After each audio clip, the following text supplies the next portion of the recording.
बिस्मिल्लाहिर्रहमानिर्रहीम। आज मैं आप लोगों को नॉट ओनली बट ऑल्सो का इस्तेमाल बताऊंगा, राइटिंग एंड स्पीकिंग टिप्स। दरअसल नॉट ओनली बट ऑल्सो जो है ये कोऑर्डिनेटिव कंजक्शन है। ये कंजक्शन होता क्या है? ये शब्दों का एक पेयर होता है जो सेंटेंस के दो इक्वल इम्पोर्टेंस वाले दो भागों को एक दूसरे से जोड़ता है। ध्यान दीजिए, नॉट ओनली और बट ऑल्सो के बाद आने वाला या फ्रेज़ या क्लॉज जो भी है उसका पार्ट्स ऑफ स्पीच एक ही होना चाहिए। जैसे वह न केवल स्वाभाविक रूप से बल्कि धारा परवाह अंग्रेज़ी बोलती है। इसको इंग्लिश में बोलेंगे she speaks English not only naturally but also fluently. तो यहाँ नॉट ओनली के बाद नेचुरली एडवर्ब है, तो बट ऑल्सो के बाद जो वर्ड आएगा फ्लुएंटली वो भी एडवर्ब ही होगा। इस पॉइंट को थोड़ा डिटेल से समझते हैं। यहाँ देख रहे हैं she speaks English not only but also fluently.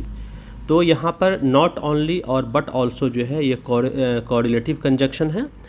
तो इसके बाद नॉट ओनली के बाद जो पार्ट्स ऑफ स्पीच आया है, यहाँ पार्ट्स ऑफ स्पीच आया है नेचुरली जो कि एडवर्ब है, तो बट ऑल्सो के बाद भी एडवर्ब भी आएगा जो यहाँ फ्लुएंटली इस्तेमाल किया गया। इसी तरह से अगर नॉट ओनली के बाद अगर नाउन का इस्तेमाल करेंगे तो बट ऑल्सो के बाद भी नाउन का ही इस्तेमाल होगा, and so on and so fourth. ध्यान दीजिए कि नॉट ओनली के बाद या और बट ऑल्सो के बाद फ्रेज का भी इस्तेमाल हो सकता है और क्लॉज का भी इस्तेमाल। नॉट ओनली बट ऑल्सो को कुछ और एग्जाम्पल से समझते हैं। वह न केवल दयालु है बल्कि सुंदर भी है। He is not only kind but also handsome. इसी तरह मुझे सिर्फ आइसक्रीम ही नहीं बल्कि दही भी पसंद है। I like not only ice cream but also curd. इसी तरह कुछ और एग्जाम्पल्स देखते हैं। He is not only intelligent but also funny। वो न सिर्फ ज़हीन है बल्कि मज़ाहिया भी है। The car not only is economical but also feels good to drive। Car न सिर्फ ये कि किफ़ायती है बल्कि चलाने में भी अच्छा महसूस होता है। We ate not only the biscuits but also cake. हम लोगों ने न सिर्फ बिस्किट खाए बल्कि केक भी खाए। अपनी बात को मज़ीद इम्फेटिक बनाने के लिए नॉट ओनली को किसी जुमले के शुरुआत में भी उपयोग कर सकते हैं, मगर ऐसी सूरत में नॉट ओनली वाले फ्रेज़ या क्लॉज के सब्जेक्ट और वर्ब के पैटर्न को पलट देते हैं। मतलब के वर्ब को पहले ले आते हैं, सब्जेक्ट को बाद में देते हैं, लेकिन बट ऑल्सो वाले फ्रेज़ या क्लॉज के सब्जेक्ट और वर्ब के पैटर्न को जैसे का तैसे ही रहने देते हैं। यहाँ देखिए, न केवल वे घर के बाहर बल्कि अंदर भी रंग रोगन करेंगे। Not only will they paint the outside. तो यहाँ पर जो नॉट ओनली के बाद वाला फ्रेज़ आया है उसमें होना चाहिए था, जनरल सेंटेंस में दे विल होता है, पहले सब्जेक्ट होता है फिर वर्ब होता है, लेकिन मैंने अभी बताया कि उस वर्ब के पैटर्न को पलट देना है। पहले वर्ब आ जाएगा उसके बाद सब्जेक्ट आएगा। इसी तरह से न सिर्फ कि वो खूबसूरत है बल्कि वो तेज़ भी है।